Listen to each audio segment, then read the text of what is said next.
Hello. Hello and welcome to the It's a Drama podcast. I'm Liz. And I'm Brian. And today we've got a bit of a different show for you. It is. It's a behind the scenes show. It's a deep dive into what's been going on. And it's not really the normal kind of show. So just to forewarn you there, it's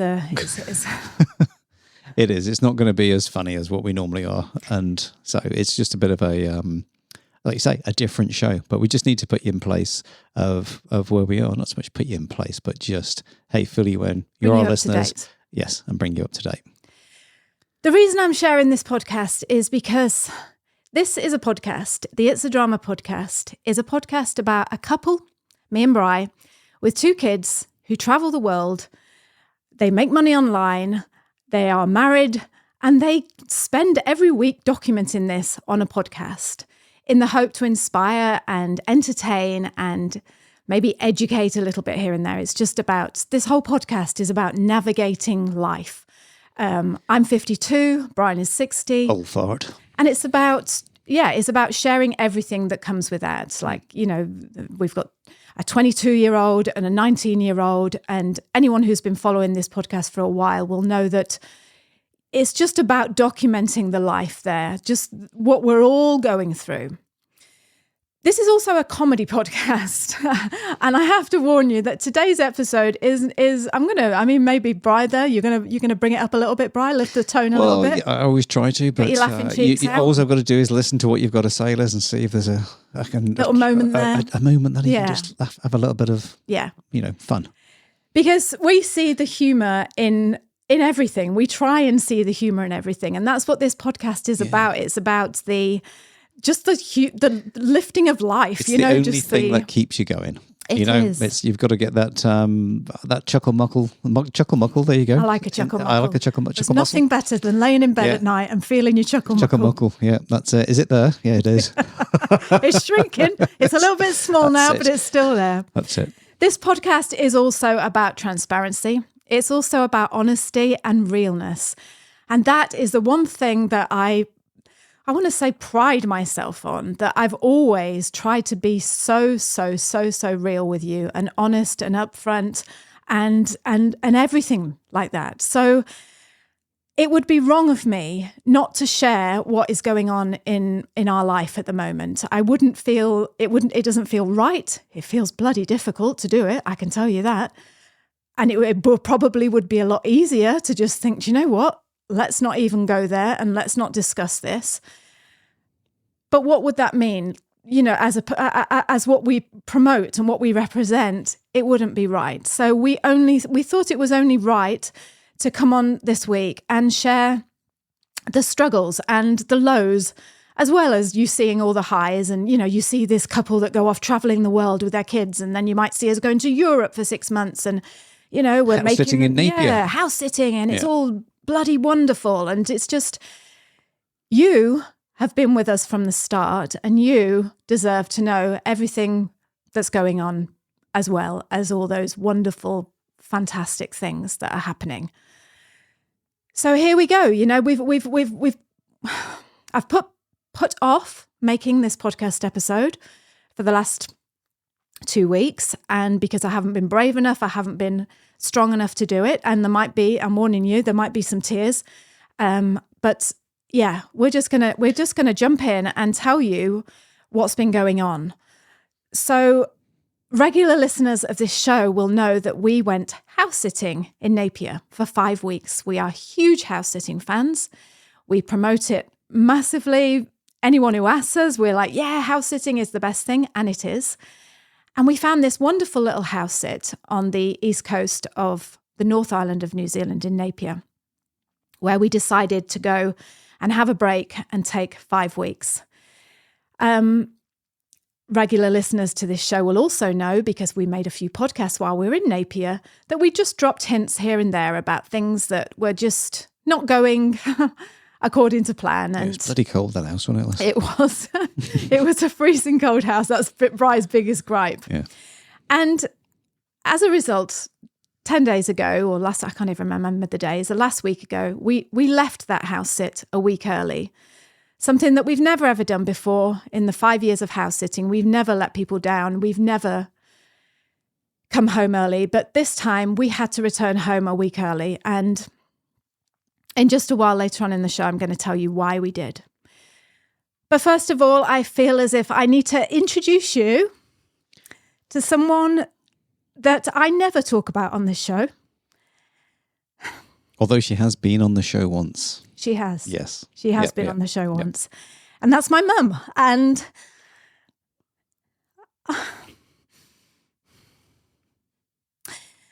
yes, I just want to talk about my mum for a minute. I just want to run through a little bit about this lady who is behind everything that I've ever done and will go on to do in the future. Yeah, and a huge part of my life too. Yes. Yeah, which is unusual for a mother-in-law because most people say, "Oh, the bloody mother-in-law," but this particular mother-in-law is a great one. Like, yeah. You know? So here we are. Let me just tell you where we are. We're in our bedroom in New Zealand. I've got my pajamas on. Bry's made me a cup of tea. Tessa's home. She's in the kitchen rehearsing. She's got an audition and she's rehearsing. You may hear it. For a part. She's singing her little heart out in the kitchen next door. Maggie's in with us, the dog, because she's got a nervous disposition and suffers from anxiety, so she can't be 2 foot away from me. So she's laying by my feet. Like I say, I'm in my pajamas. We've got the table set up. I've got my man opposite me, holding my hand for strength. I've got my honeysuckle on the table. I've got my green tea. Sonny's in his bedroom doing something online. We're all here. We're all in the house. I was just thinking, when we were doing this podcast, that it's so nice that this last week that all 4 of us have been under the same roof. Yeah. Which is just, it's just that you feel that energy. You know, you just know it's there. And it's just like you sleep so much better. You do, really do, don't you? You really do, yeah. Yeah. It's a weird thing, that. So let me just run down and give you a quick look on my mum, who she is and what she has done for me over the last 52 years, but let's just say the last 35 years. This woman is the biggest part of my life. Without her, I wouldn't do all the things that I've done. That I know a lot of people say that. They're like, without you, I wouldn't have done it. But I'm just going to run through a few of the things that my mum has influenced me in my life. So my mum had me when she was 17 years old. I was just going to say that. I was going to say I was 17 and she was 17, but that isn't true. I was born and she was 17. Yeah.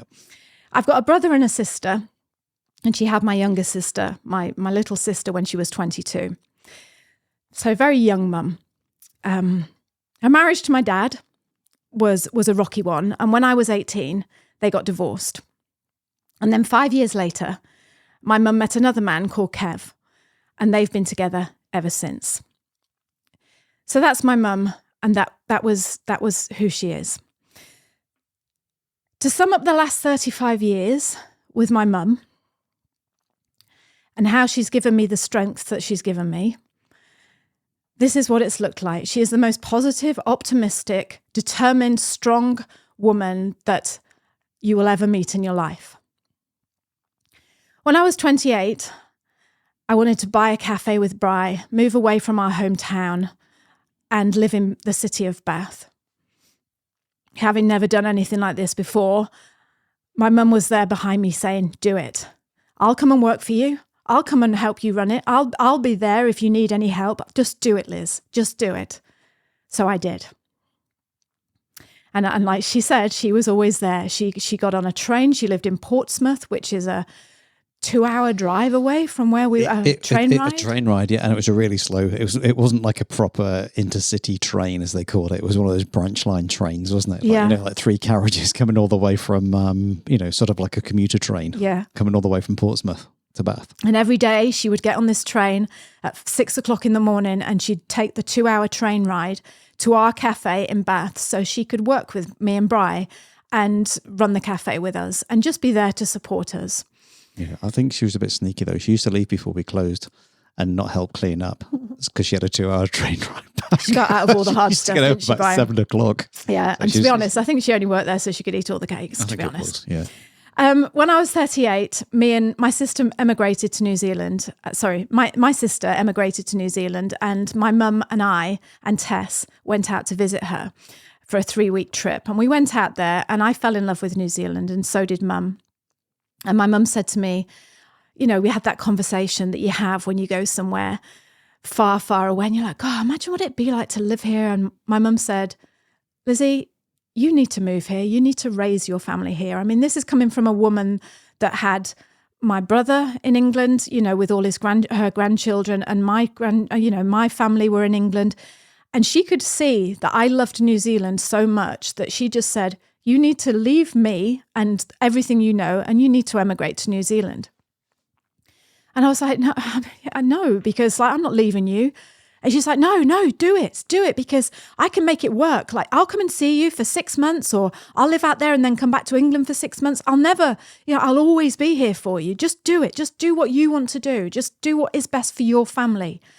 And that's how she was. And so we moved to New Zealand. We emigrated to New Zealand. And of course, regular listeners of this show will know that story. And if you don't, you can go to NZ Ahead and find out all the podcasts about that. And as Bri said earlier in the show, me and Mum made a podcast episode about her decision to leaving her family. Yeah.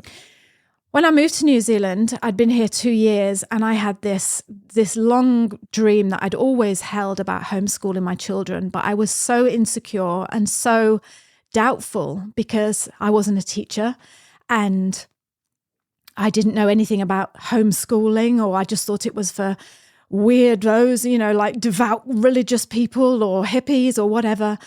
And I confided in my mum, and she was nothing but 1,000,000% encouraging and said, do it, Liz, just do it.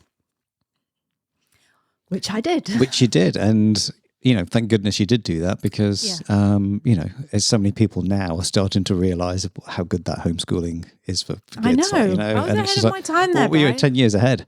Yeah, I was. Really, really were. And people say now to us, we're having so much trouble at school, or this, that and the other. And it's just like, do you know what? Just get rid of that peer pressure and bring them home.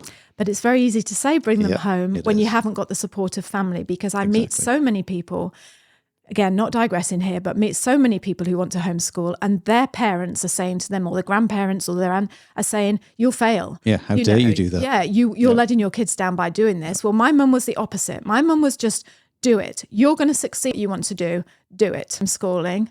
I wanted to travel the world with Bri and my family. Anyone who has read my book will know about that overwhelming feeling of, look, we need to travel as a family. We need to give everything up and travel the world. But I had a dog, and I had a 4-bedroomed house, and I had 2 cats and 5 sheep, and it just felt hard. And one day, me and Mum were painting Tessa's bedroom together, and I was confiding in her. I told her that, me and Bri had this dream about traveling the world. And she just looked at me and said, do it, Liz. Just do it. And I said, Mum, how can I? What about the dog? I'll have the dog.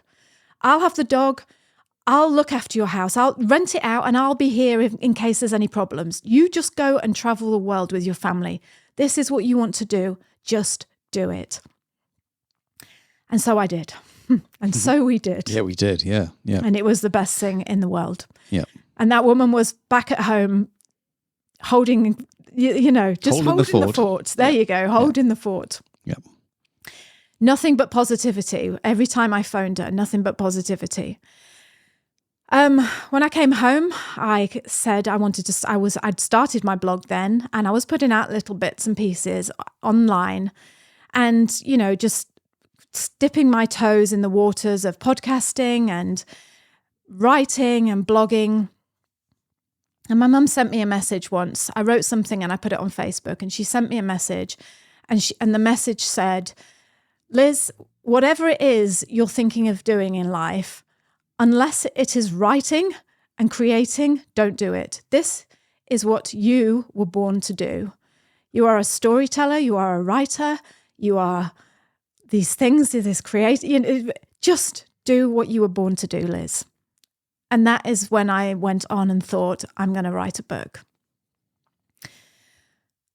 Last year, Brian booked me and him and the kids flew over to Greece, and he booked a trip for 6 months in Europe. He bought a car, and we drove from England to Greece and did a 6-month trip. But at a time when he told me that he'd booked this trip for my 50th birthday, we had Sonny and Tessa living at home, and we still have Maggie. Maggie is our dog, and now she's getting older, and she's getting a little bit incontinent. And like I mentioned earlier, she's getting, she's getting old, and she's got these anxious. Yeah. She's not an easy dog to look after. And like I say, Sonny and Tess both at home. So I went to my mum and I said, look, Briar's booked this trip for 6 months. What about Sonny and Tess? Yes, I could just kick them out on the street and go and get your own place. But she just said, no, Sonny and Tessa can come and live with me. Or there'll always be a home here for Sonny and Tess.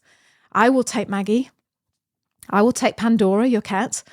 And you just go. You just go and do your 6-month trip and promote your blog and promote your business and do your New Zealand, just do your community thing and your YouTube and all the things that you want to do. Just go and do them, Liz. So that was a year ago. And then even now, going on this house sit last month for 5 weeks, 5 weeks. And I'm thinking, you know this because I told you on this very podcast, I said to you, oh, Maggie, she's incontinent. She keeps wetting all over the place. I've got to leave her with Sonny, and Sonny's busy. And, how is it going to work? And my mum again said to me on the phone, she said, Liz, just go. If Sonny needs me to have Maggie, I'll have her. I'll go over and get her. And she did. She did. So that is just a very quick look at just this kind of influence Mum has had on my lives, on my decision, on my confidence to do all of these things that I do that people look at and go, wow, you're so brave. You write this book and you put yourself on the cover and you go around the world. It all comes back to the strength that Mum has given me right from the start. She's always been there for me, and right from the start, right there, telling me that I can do it. So that is that. And then, of course, we go away to house sit and for 5 weeks, and we do nothing but complain, do we, Brian? Well, it's not so much complain, but we go away to do a house sit. Normally when you go away for 4 weeks or 5 weeks, nothing happens, does it? It's just like, oh yeah, just the usual stuff, there's something's blown off the roof of the house or something but nothing major, is it? But that's what this trip just ended up being. It was just a bit weird, wasn't it? It was a bit weird. And it was one of those things. And again, it's hard when you're promoting travel and house sitting and positivity. When your job is to, not even your job, that sounds like really mercenary. It's not a job. It's my nature, our nature, to just be positive and see the positive in everything. If you look at the negative in anything, you end up being a negative person. You do. And so we always look at the positive side, and if we can make something a bit funny out of it, then we try to, Yeah. And not everything's funny in the world, but it makes a difference. Like we said, go back to when we started, if you can laugh about it or you can joke about it, even if it's shit, you can, it just, when you finish talking about it, it makes a big difference, doesn't it? To how you actually feel through the rest of the day. You just think, look at it a different way then. What if it was easy? That's the old thing that you always say to me. What if it was easy? Yeah. You always think things are hard, this or that, but what if it was easy? If you keep saying things are hard, then they will be hard, won't they? So we get to our house sit in Napier, and it's a beautiful house. But we made a bit of a joke of it because it was cold, and gorgeous house, though, wasn't it? It was a beautiful house. It was really great. But you might have heard us say on the last few podcasts, things are just going a bit haywire here, because we didn't really want to delve into. Again, you don't want to be like, oh, problems. And I always knew that I was going to share this with you, but I just didn't know when. And obviously this, it's now that I'm sharing it with you. So we'd been there 5 days at this house sit, and we were working on the audio book. It wasn't a holiday. We'd gone away to work and take a break as well. But there was a bit of a break involved in that 5 weeks, but 3 weeks was supposed to be full on work, wasn't it? Yeah. So again, in case you don't know, I wrote a book and we've been working on the audiobook version of that, which is now out, but it wasn't then. We were finishing it off and we were working all day on this audiobook. And so we'd said to ourselves, we'll work for 2 weeks and then we'll have a 3-week holiday. And that's what we were promising ourselves, wasn't it, Bri? We were we'll just go flat out now and then we'll take the time off. So we'd gone off to Napier and we'd been there 4 days and we get a phone call from Tess. Now, again, regular listeners, you will know that Tessa is living in Wellington. You'll have heard her podcast a couple of weeks ago. She moved down to Wellington on her own when she was 18 and she was struggling for the last few months. She was living in a bit of a dodgy flat and there was, she was scared. She felt a lot of loneliness. And then eventually she finds this wonderful flat in this penthouse apartment with this other couple and everything is hunky-dory and everything's going great. And you know what it's like? If your kids are happy, you're happy. And that's all there is to it. If the minute your kids phone you up or come to you and say something's wrong, your heart just, it sinks, doesn't it? Yeah, it does. And she phoned me up and she was just beside herself. She was absolutely sobbing her heart out. And we're in Napier. She's in Wellington. We're looking after 2 cats. Obviously, we're house sitting. We can't just leave and go. If I was at home, I would have just been on the in the car and I would have been down. It was 8 o'clock at night as well, so it wasn't exactly early, was it? I said, "What's the matter? Tell me what's the matter." And she could barely speak. And she just said, "I've been kicked out. We've been kicked out of our flat." And she was just, when kids are just, when someone's like really emotional and they're just like, and she couldn't talk. And immediately every bone in my body just wanted to just go to her, like immediately just go to her. And it transpired that the people that owned the flat, and I don't want to be nasty here and I'm not going to be, but the people that owned the flat, it was her dad that owned it. And a little bit entitled. A little bit of entitled madam. And, just when I say you go. And they didn't need the rent because her dad owns the building. And it was in the contract that they had 4 weeks that if they weren't compatible. Compatible. Yeah. Is that the best you can come up with? We're not compatible. No, what couple's ever going to be compatible if you live together each other all the time and share things? And I think, I won't go into it too much detail here. I'd like Tess to tell you if anything, but I think reading between the lines, the girl, the dad's daughter, the owner of the flat, was a student, and because Tess was working as a barista and in the theatre, her reasons were, you're up too early and you come home too late at night and you're disturbing me and I don't like it, so get out.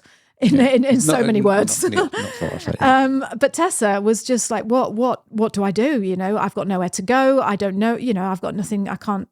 She was just distraught. Yeah, she's 19 you don't distraught. Really know, do you? So all of a sudden, you've got 4 weeks to go. And not only that, you don't want to spend any time in that flat that you have to, because the feeling now is they don't like me. Well, that's it. That's it, isn't it? Yeah. Like, so it's that 4 weeks is going to be very hard to live with. Yeah.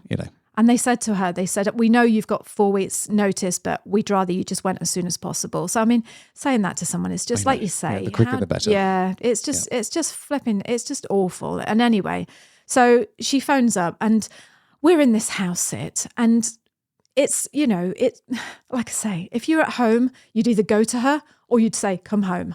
But we're in this house sit. So with security cameras. And now, luckily, the owners of the house sit had said to us before they left, look, if you have any guests, if you have anyone over, the spare bedroom, use the spare bedroom. Don't use our bedroom. So we knew that they were okay about it. So I'd text her like a couple of days earlier to ask about. Bearing in mind they were in San Francisco, so it would have been the middle of the night for them.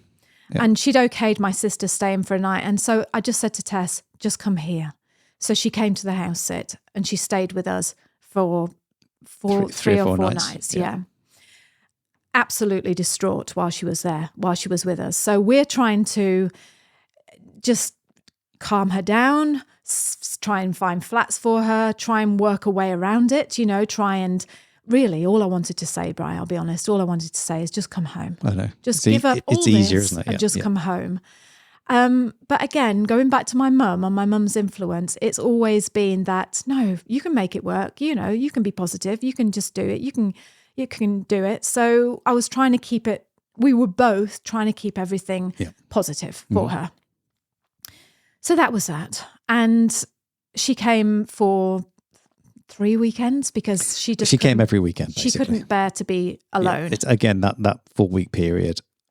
She's with a partner, but they just, Friday night, I don't want to spend a whole weekend in that flat because there's nothing to do, or I just don't like the feeling. She just didn't like the feeling. She was just she was at her wit's end, and she just wanted to be with her mum and dad is what it was. And especially the last weekend, she was moving in on the Monday to the new flat, which was 3 weeks in a row, wasn't it? So she was moving into the Monday. So she came on the Friday night and stayed with us and then left. Yeah. Or she was moving on the Tuesday, whatever it was. It just to minimise how long she could be in that flat. So here she was. She's in Napier with us, and we're got all this going on. And in the meantime, we're thinking, how can we make content for YouTube, and how can we do a podcast? Just do the work stuff. And how can we finish this audiobook, and how can we just keep the ball rolling? And when really every maternal body thing in your body is just going, just forget about all this stuff and just concentrate on your daughter and just get her, just make her feel better. Just be there. Just be a mum and dad. Yeah. And then 10 days into the house sit. So Tess goes back to Wellington, and me and Brian are like, oh, okay, she's gone back. She's got a plan. She's seen loads of things online. She's got other flats to look at. I mean, it was so brilliant because she found somewhere within a month. So there is a happy ending to that story. And she's it's got their own place this time. Yeah, she's got a fantastic place now. For the same money that they were paying before. Yeah. So that's that. So she goes back to Wellington for the first weekend, and we'd been there 10 days now in Napier, and we were still working on the audiobook and trying to get all that sorted.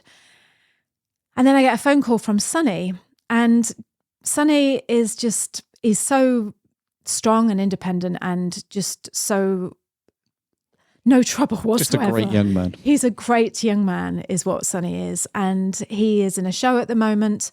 He's in a Little Shop of Horrors. Little Shop of Horrors. Yeah, he plays the dentist and umpteen other little cameo parts, doesn't he? And he'd reassured me, he was like, you just go away. I'm going to be fine. I'm going to have Maggie for 5 weeks. Everything's going to be fine. I'm in my show. Just go away and relax. And I see this phone call, and he never phones. He's like, it's very rare that he'll phone. He texts me, and then I text him, and then I'll phone him and bother him and go like, tell me about your life. But when I saw that he'd phoned me, I was like, what's going on? So he phones me, and his relationship that he'd been in for 2.5 years came to an end.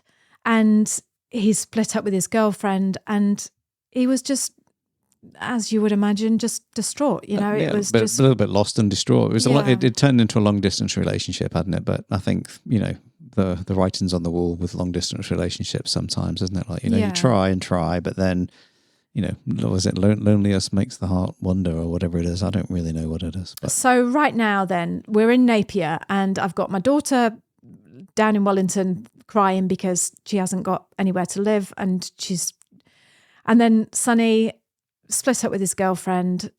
I just wanted to be with him. I just wanted to come home and just talk to him and just be with him and just work, just be beside him. I'm not saying that I wanted to come and I just wanted to be there, and we couldn't because we were in Napier. Don't you? Go, hey, where are you? But he knew that. But I know, one of them. Yeah, things. But again, like you say, Bri, it's always the way. It's just like nothing happens, and then all of a sudden, it's just like what's the chances? It's like you can go away for 6 months and nothing happened. Yeah, but you go away for 4 weeks or 5 weeks, and all this happens. Yeah. Yep. And like I say, 2.5 years to be in a relationship with someone, it's not like a little casual thing. I mean, literally, I think he thought they were going to get married. He loved her so much. It was a great relationship that they had. Like, it's just that. And it just came to an end, and it's yeah.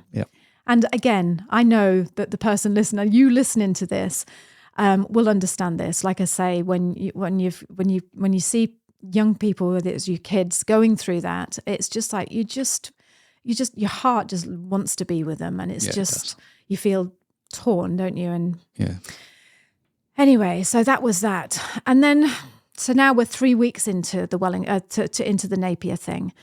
And we had 2 weeks to go, and we were like, okay, the audiobook is done. And we released a podcast, and it was like, oh, how it's been recording the audiobook. And we sat and recorded that podcast with the help of some very special friends of mine, giving their input. And I think that was on the Friday. And then Tessa said, you know, can I come back for this weekend again? And because I just want to see you. And I said, yep, okay, come back. So we released the audiobook on the Friday. We did the podcast on the Friday, did all the editing, put it all together, because it was a video as well, wasn't it? Like, you know, I don't know whether we've released the video. Yeah, we did, haven't we? It's on the same day, wasn't it? Mm-hmm. Yeah. So it's, if you know anything about that sort of stuff, it takes time. And you got the clock ticking that Tessa's coming.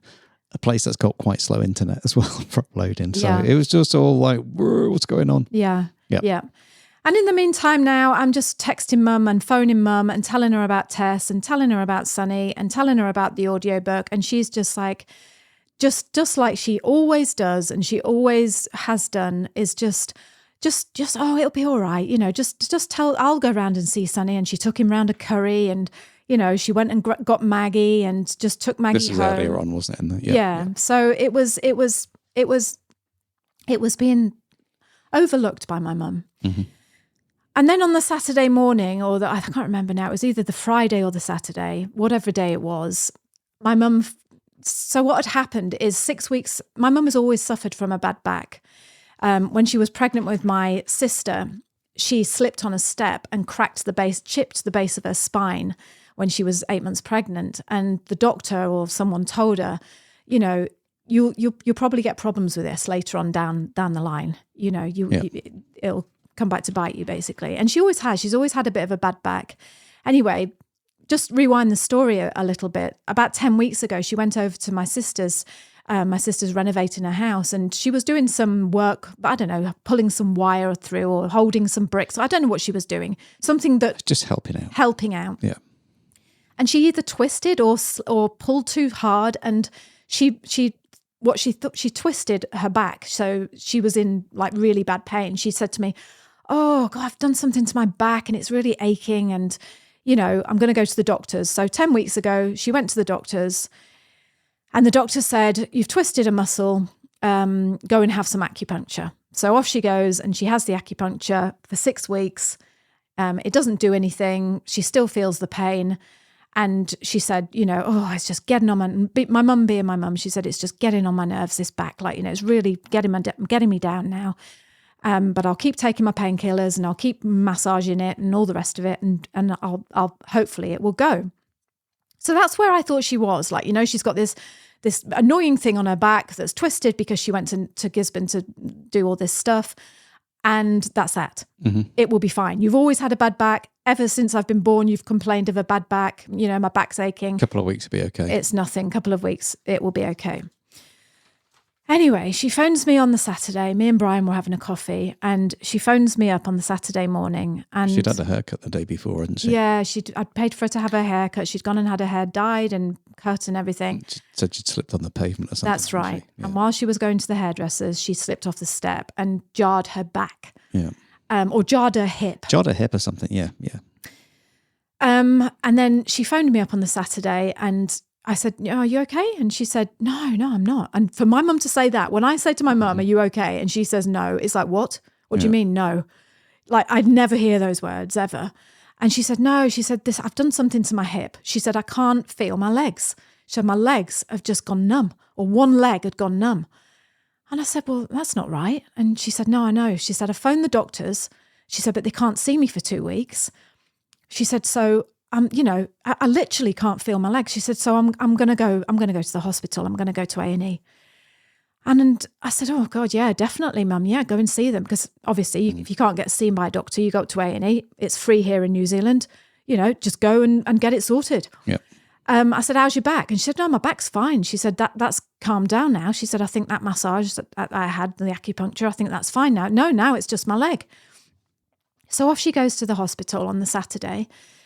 And I'm preparing for Tess. Me and Brian are preparing for Tess coming, and, you know, Tess is arriving at 4:00 on the Saturday afternoon or something like that.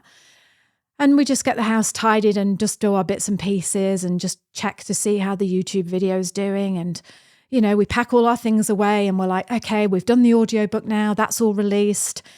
We've done the podcast. That's all sorted. We can just take 2 weeks off. We can spend this weekend with Tess. Then she will go back to her new flat that she's going to move into. And we are going to spend the next 10 days or week or whatever it was. I think it was 10 days, wasn't it, Bri? Having this holiday. Anyway, my mum goes into hospital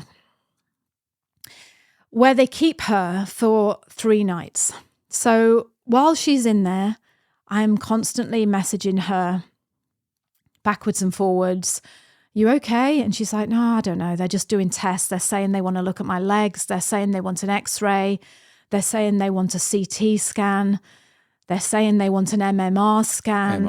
MRI, yeah, sorry, I don't know the words for it, but the MRI scan. And all this time I'm thinking, you know, that's a bit much, isn't it? Because my mum is just still like, you know, she's just still... a sore leg. Yeah, she's being like, this is just bloody ridiculous. Like, I wish I'd never come. You know, I could have just sorted this out at home. They don't know what they're doing, these doctors. Why are they doing all these tests? It's just stupid. Anyway, backwards and forwards, just these texts. And by now I'm thinking, you know, what's going on? What's going on? Yeah. And then on Labour Day, Kev, my mum's husband, my stepdad, phoned to say that she'd had all these tests and the leg thing, as a result of the chipped spine when she was pregnant, is actually a condition called stenosis. Stenosis, I think I'm saying that right. Yeah. And it's where the nerves to the legs. Explain it, Brian. It's basically it's in between the vertebrae and stuff. They start to get less, and just, you know, as you get older, osteoarthritis sort of, or the bones start to generate a little bit, and it just means that you're going to get pressure on the spine, which can make things. Just your nerves don't work as well to certain places, like, you know, I mean, you know, so that's just happens with certain things, especially if you've jarred it, then normally it wouldn't really affect it. But this is like bruised that part of the nerve system with that jar that when she fell off the, or, you know, took a slip step off the pavement, like, you know. So that's what it was. So it was like a deadening of the leg, which also then the feeling started to come back and everything. And it's keeps coming and going, doesn't it? It's going to be painful for about 4 or 5 weeks and that type of thing. But it goes on a little bit further than that because of the pain that she had in her upper back that she thought was just from what she was doing in Gisborne, wasn't it? So she's had all these tests and she's had all these X-rays and CT scans and things. And we're in Napier and Tessa's with us and Finlay is with us, Tessa's partner, and we're just planning on going to the lavender farm or wherever it was. To go and get an ice cream, actually. Going to get an ice cream. And the phone went and it was Kev, and he said to Brian that mum had been, she has this stenosis, but she has also been diagnosed with stage 4 lung cancer that has spread to her brain. So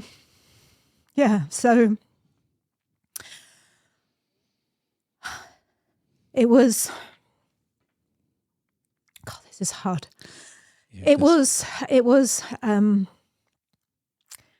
just such a it's a shock more than anything. It's a shock. You go in with a leg pain and come out with being diagnosed with stage 4 cancer, which is like the biggest shock in the world to anyone. It'd be your mum more than anyone, but to us, it's just like someone pulling the rug from underneath you. It's just like everything that was there before is now completely changed in literally 2 seconds. Yeah, you know, and that's the hardest part. You know, I'm standing at the side of the road thinking, this is not real, because, you know, I got out of the car because Kev never really calls me like that. And if he does call me, just, you know, is everyone out of earshot sort of thing? And I'm like, yes, I'll get out of the car then.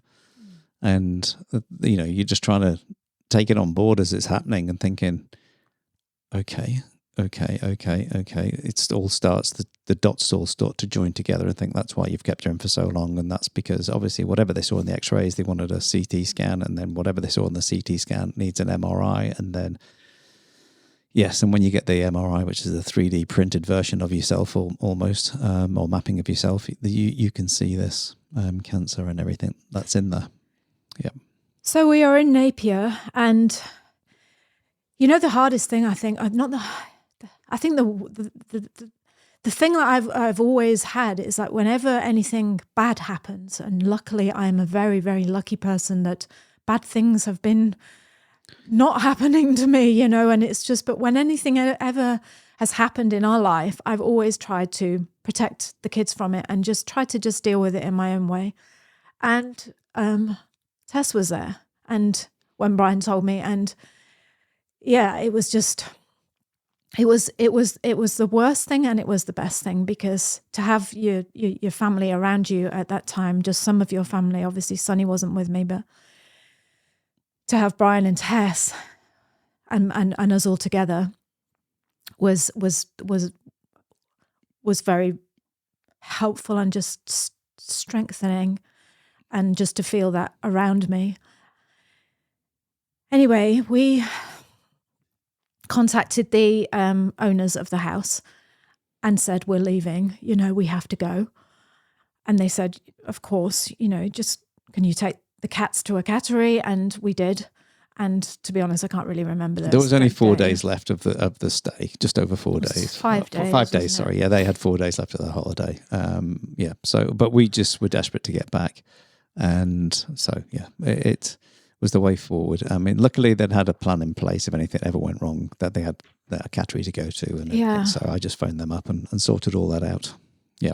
But it was just, we just left. We tidied the house. I mean, looking back now, it was almost like, God, why did you even do that? But we did. We tidied the house from top to bottom, and we left it as we found it. We left it as we found it because it was beautiful. Do, yes, it is. Yeah, and we went home, and that was 10 days ago, and the last week has just been, for anyone who has ever been through this or is going through this, you'll know what I'm saying, and it's just been a complete and utter roller coaster of just emotions, and just finding your feet, and then just going from feeling strong to just feeling like utter crap, and just feeling scared and weak.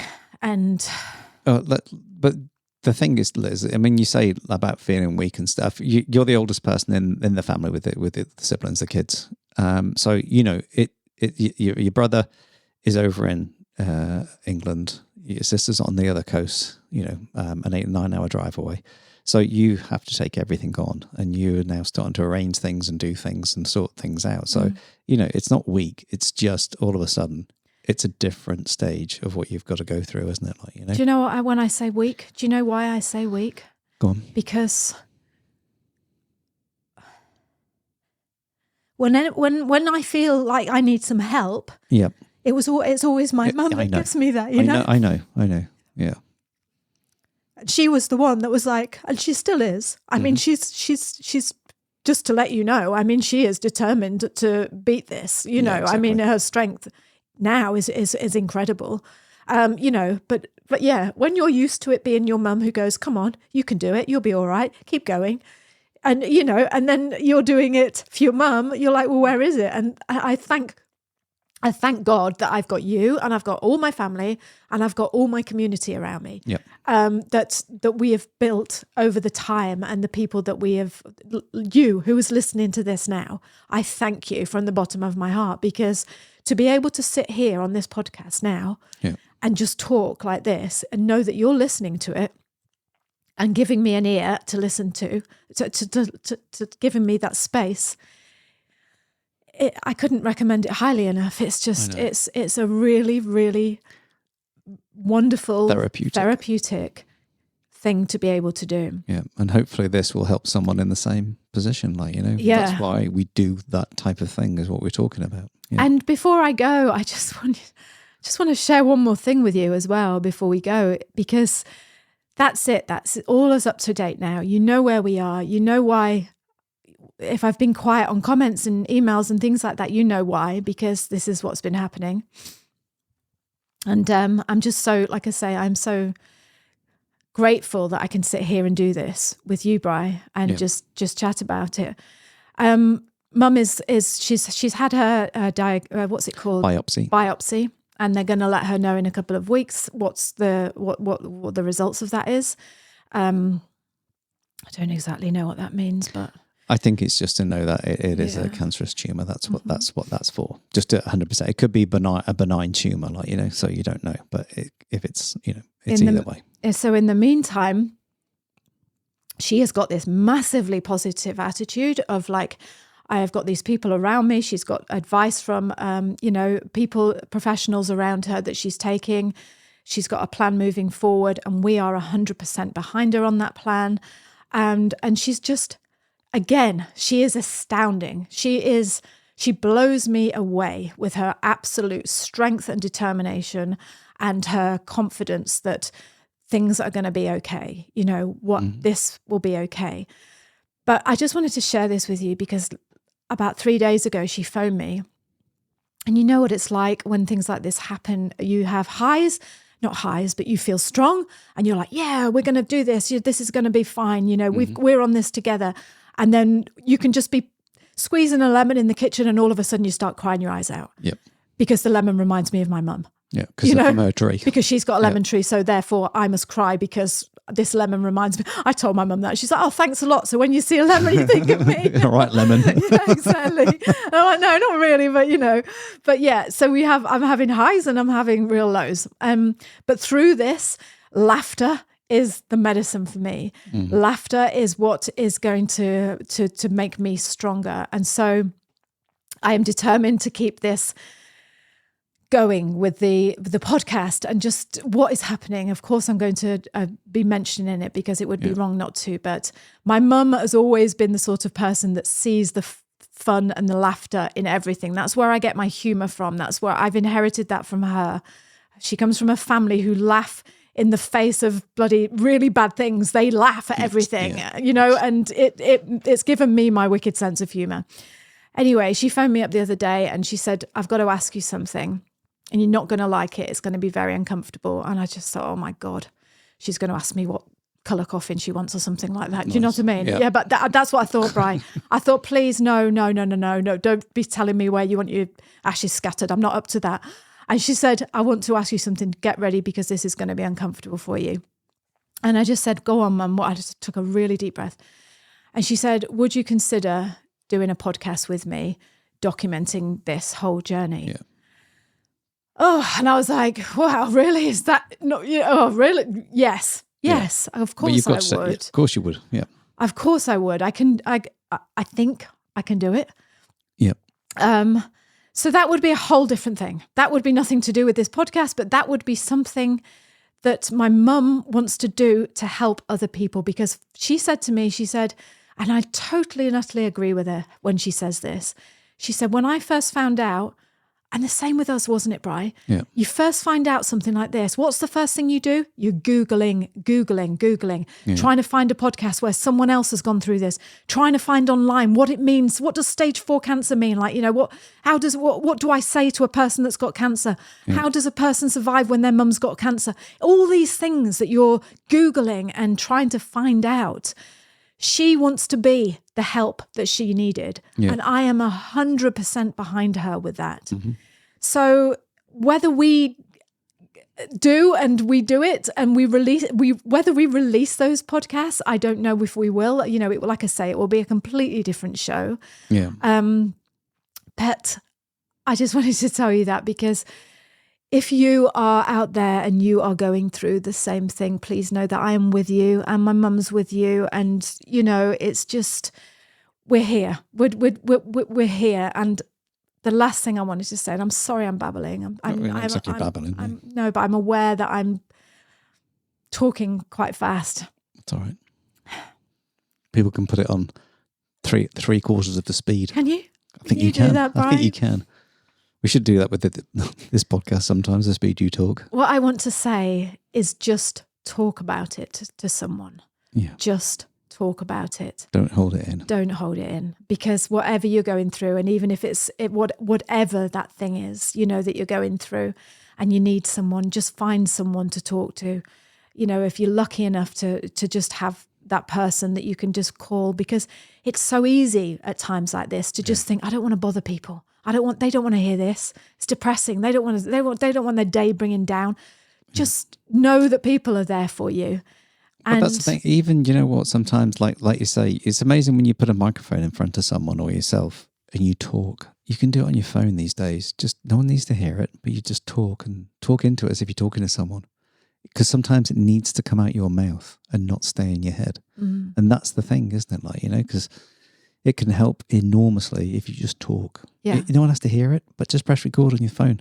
You might want to listen to it in 6 months and think, wow, look where I was then, look where I am now, type thing, Yeah. And see how I've come along, or, pick out bits there and think, oh my God, that's what I was thinking. That's why I feel like this. Just do it. Try it. That's really good advice. Yeah. Because I would, in my mind, I always think journaling, like writing it's the same it. But thing, yeah, isn't it? it is. But just almost just saying it out loud, like you say, just if you can talk to someone, or like real, doesn't it? Yeah, it does. There you go. Yeah. Yeah. So there we go. That's the podcast. And like I say, we did say it was a real. This is a real behind the scenes, and I just feel so much better. I just want to say thank you so much for joining us, for being here, for letting me talk like this, and thank you, Bri, for just sitting opposite me and holding my hand and just being that tower of strength, because I know that it's not just me. This is affecting it's all of us. It's the whole family gets affected by something like this. Yeah, it really, really does. It's not there's no selfishness. There's no one person. It's all about me or that. Yeah, it's just like everyone just feels it, don't they? Mm-hmm. Mm. And hopefully this will, again, it's one of those things where you see people and you see them from the outside. Just remember, whatever you're seeing, everyone is the same. We're all going through stuff. We all go through the things that hurt and that make us cry and make us our heart palpitate and make us sweat and all those things. So when you see people and they seem to have this amazing, I see which way. Oh yeah. I was just go on. Amazing life. It's just like everyone. We're all the same. Of course we're all the same, we're all struggling. We're all in this together. We really are. And don't forget, if you're driving, don't beep at that person. You just don't know what day they're having. You really, really don't. That's exactly It's not right. worth it, is it? Until next time, stay strong, stay happy, stay smiling, and send me lots and lots of positive love and thoughts. And if you want to chat, remember, I always say this every week. If you want to send me an email, I will be more than honored to get that email from you. Liz at It's a Drama, Brian at It's a Drama. If you just want to just say hello, just to know we're here for you. We are here for you. We really are. We turn up here every week and we're here for you. So just know that you're not alone. We're right here with you. Stay strong, and I will speak to you next time. Yeah. So kia kaha, as Liz said, stay strong. And people might not know what kia kaha is from, but it's from the Maori people, the indigenous people of New Zealand. And that's what they say is kia kaha, which is stay strong. And don't forget that. And that's why we always say it. And kia u? Kia u is stay true. Say true to yourself. Kia u, and I move my head from the microphone. So we'll see you next time. Okay, bye. Bye now.